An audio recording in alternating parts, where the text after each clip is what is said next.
Good afternoon. Building community resilience to prevent young people from engaging in criminal activity that requires integrated response and a broad collaboration. Terror recruitment and violent ideologies that support it are a menace to all communities.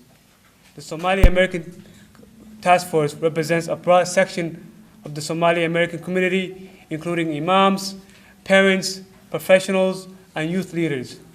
We are committed to building resources and abilities of our community to counter the threats targeting our families, youth, and the capacity and resilience to prevent tomorrow's challenge. Together with an array of Somali Minnesotans and other partners, our task force is committed to promoting and implementing a plan for building community resilience. The Building Community Resilience Plan includes a call for expanding youth programming, mentoring, higher educational scholarships, new job opportunities, training, and increased engagement between religious leaders and youth leaders. This effort to bring together community-based organizations, local partners, interfaith organizations, nonprofits, NGOs, as well as state and county local governments. In addition to government resources, philanthropic and private companies have already committed to participate in this pilot program. The pilot program focuses on 3 components. Component number 1, research and prevention. Number 2, support team. Number 3, engagement.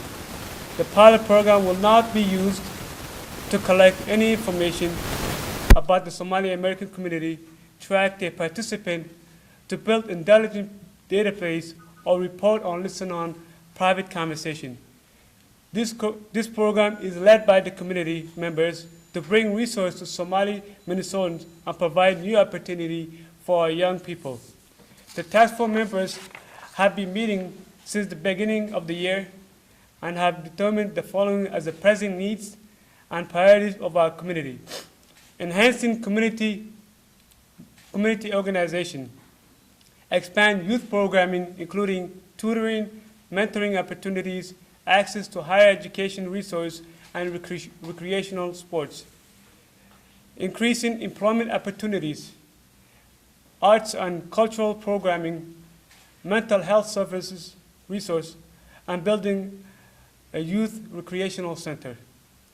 We would also like to remind our neighbors and broad community that the recent headline in the media about the recruitment of Somali youth represent a small fraction of more than 100,000 members of the Somali American Minnesotans. We are a thriving and dynamic community. We are doctors, lawyers, educators, police officers, civil servants, small business owners who came to this country to pursue the American dream and its values that pave the way for prosperity.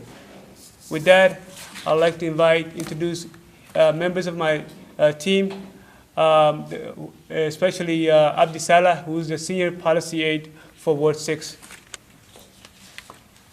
Thank you. My name is Abdi Salah of Minneapolis.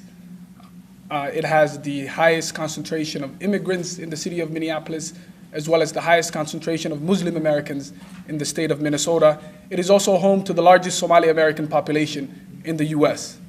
Jobs is a focus for our office. A major component of getting to the root cause of radicalization is jobs. We know that poor economic conditions are an important factor in poor educational outcomes, radicalization, and high crime rates. We hope to work with this committee, the U.S. Attorney's Office, the state, the county, as well as the city enterprise in order to broaden the skill base of the youth, especially the youth in the 6th Ward in the city of Minneapolis, and build community capacity in order to tackle unemployment, underemployment, lack of home ownership, and poverty. Thank you.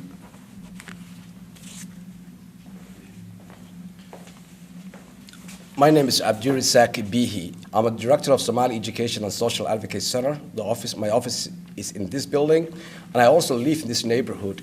And nice meeting you. Good evening. My name is Mahmoud. I am the executive director of Somali American Parent Association. And we do a lot of work for the community. We train the parents. That's the most important thing, in order to know where they can go. So we continue their training, and we are still training. Thank you. Good evening. My name is Hodan Hassan. I'm the co-chair of this committee. Abdi Malik is the chair of the committee, and there's 15 of us. I am a mental health practitioner, and I'm also in the nonprofit world. A group of us started an organization called Shanta. Shanta stands for the number 5 in Somali. And we work with youth. We mentor them, and we help them find scholarships and help them transition from high school to college. Thank you. Assalamu alaikum. Greeting of peace, everyone. My name is Abdi Salam Adam. I'm the board chair of the Dar al-Hijra Mosque, the first Somali-operated mosque in the Twin Cities that's located in the Cedar Riverside neighborhood. I'm also a teacher, an English language teacher with St. Paul Public Schools. And through my work with the community for the last 18 years and working with the youth and the families, I have a vested interest in making sure that the quality of life of our children and our families continues to move forward in Minnesota. And also as a religious leader, we are committed to addressing religious education of our communities, teaching moderate Islam that's of tolerance and coexistence with our fellow Minnesotans. So we are ready and prepared to play that role, to provide the religious education, to provide the counseling, and to provide the future direction of our community that will become well-integrated and healthy Minnesotans, whereby we thrive with our children and our families. Thank you very much.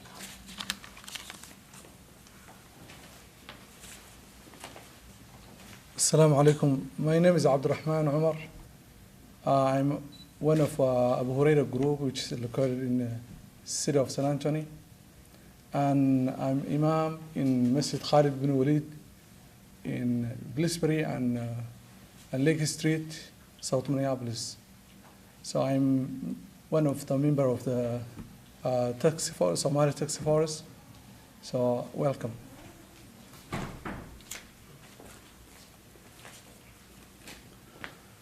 Assalamu alaikum. Good afternoon. My name is Ahmed Borale. I'm Imam Mall 24, Somali Mall 24. I'm also group of Abu Huraira. I'm also group Taxi Ford. Thank you. And now we'll open up for any questions that you might have.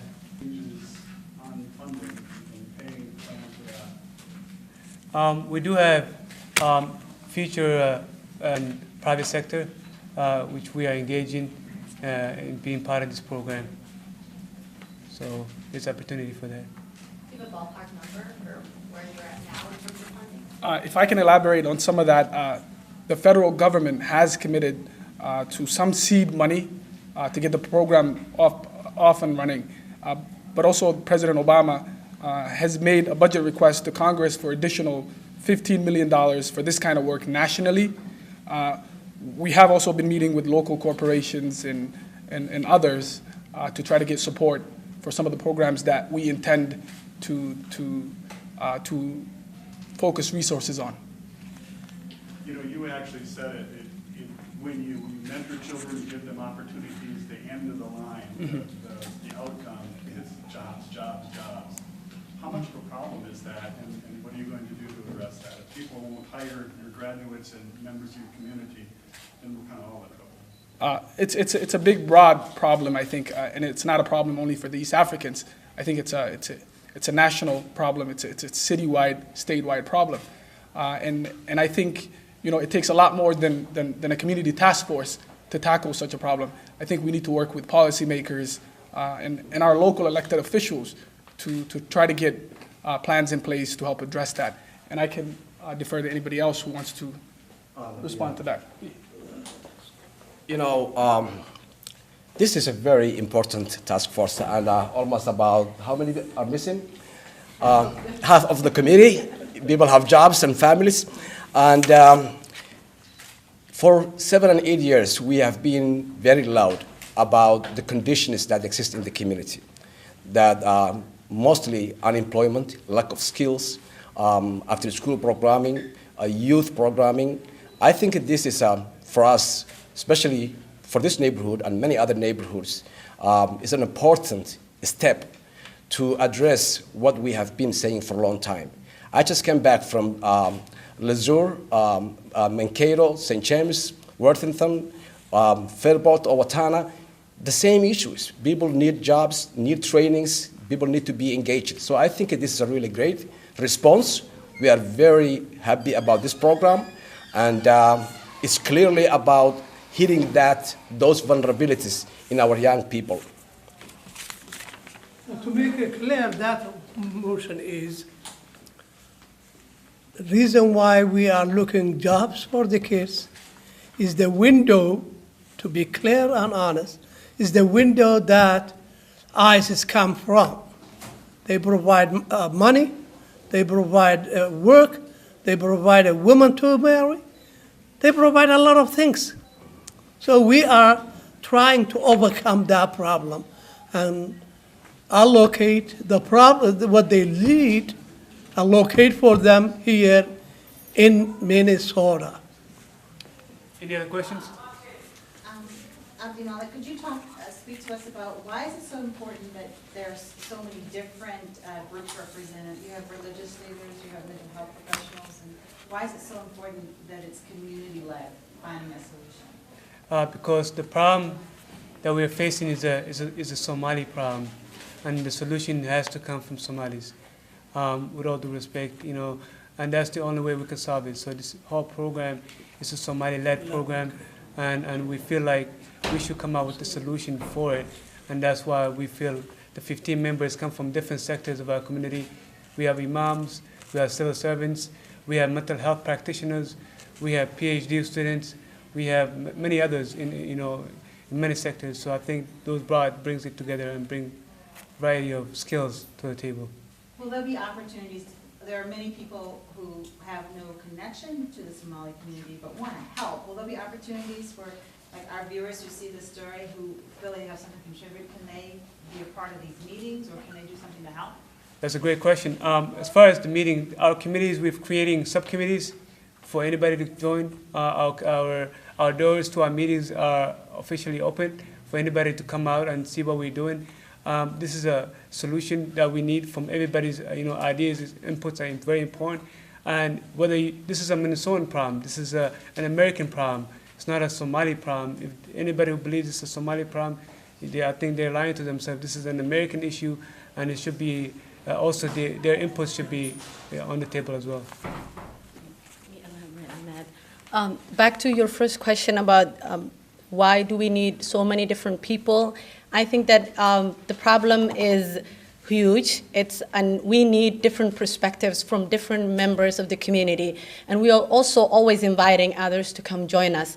If you want to be part of the solution, please come to the table. We would love to have more people come, and the more people that come, the more ideas that we collect, the more manpower that we can get. So we're always inviting people to come to the table and help us. How do you overcome just the enormous suspicion in the community about this program? I see you added some language guaranteeing that it would not be used for surveillance, but as you know, that is a widespread concern, given that this whole effort was spearheaded by the U.S. Attorney. Well, anything that's new, people are skeptical about it. Anything that people don't know, there is the fear of the unknown.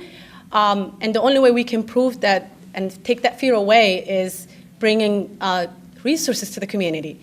When you see that we're trying to find employment for youth, we're trying to find ways to support building a new center for recreational center for youth, people will see it with their own eyes that there is nothing to be afraid of. This is a resource creation for the Somali community, and we're inviting all communities to be part of it. Let me add to that. Very difficult for one to judge whether it's good program or bad program. You know, it hasn't worked yet. We are just building this. It's a pilot project, but I want people to understand the importance of the lives of our families who are afraid to lose their beloved ones to gangs or recruitment of violent extremism. Those mothers and those parents who are worried about their kids not graduating from high school, those parents who are worried about their son who has done college and now wants to enter the job market and can't find a job, those are the main important issues for our community. People can say about something new, it's human nature. But us who are in the field, who are dealing with those families, who are dealing with the frustrations of discrimination and disparity and the lack of opportunities for our community, for 7 years, I think we've got a good answer. We thank the U.S. Attorney General to spearhead. We thank our elected officials, Hodan, Abdimalik, Muhammad Farah, Sheikh Abdurrahman, Sheikh Abdsalan, all those who went to the White House and collected our needs to present to the White House. That was powerful. And to be listening and bring back promises. We just are concerned about those promises. We want to see the money. We are encouraging foundations. We're encouraging people with talents and expertise to help out. And we are very grateful of all those resources. Thank you. Going back to your question, Laura, I think basically, yeah, it is a pilot project and it's in the beginning stages. And as we are committed to engaging people with diverse views, so we plan to hold more conversations and community town hall or whatever avenue that there will be discussions and clarifications of the issues, and also to be more prominent in the media as well to educate the general public about some of these questions. And some of the steps we've taken, the concerns about law enforcement. I think at the end of the day, we have to realize that the government is there to serve us and it's our own government. So in a situation where there's a lot of suspicion and a lot of conspiracy theories, yes, there's a lot of questions, but we are committed to address those questions and those concerns and also engage others from our community with different views that hopefully will come to some consensus. But at the end of the day, it's results that will matter. If the results come through, and the government also keeps its side of the promise to not engage in surveillance or the engagement and the community opening up, then many of these questions will be answered and people will definitely calm down. So I think we're at a historic point to bring down many of these barriers that are in the way of community collaboration with the government agencies. It seems like the money could be addressed. I mean, at this point, do you have any idea who will be handling the money? Because I mean, that seems to be a concern. They don't, people in the community don't want to have community groups accepting money from law enforcement, essentially. Most likely, it will be handled through the nonprofit and foundations sector. So most likely, we don't have any specific names or decisions yet. As a committee, we have not got to that stage yet. But that seems to be the general consensus to address issues that may be related to law enforcement or other agencies. So it'd be a nonprofit, probably. Most likely, yeah. Like a fiscal agent. Yeah.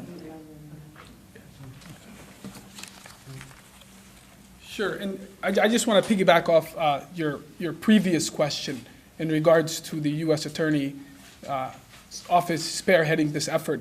I just want to clarify that this committee is working with law enforcement, but we're not working for law enforcement. And also, we're happy to have the U.S. Attorney's Office as a partner, but with or without the U.S. Attorney's Office, there's a problem and that needs to be addressed. And that's exactly what this committee is doing.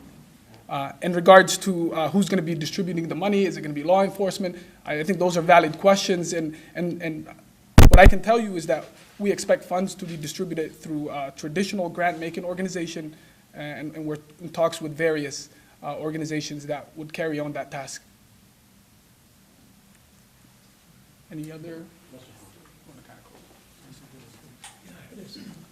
I'd like to conclude by reminding everybody that who is concerned about civil rights and civil liberties, that we have been able to get the U.S. Attorney to sign a memorandum of understanding that this committee will not be used to gather any intelligence or to spy on our community. We're here to solve problems and come up with a solution. This task force is officially open for the community to join. There's many task force subcommittees for everybody to join. We don't own the community, but remember, we work for the community. I will leave you with that. Thank you very much. And FYI, I'm not the only woman in the committee. So there are 3 other women. They just decided to ditch me today. So it's 4 women and 11.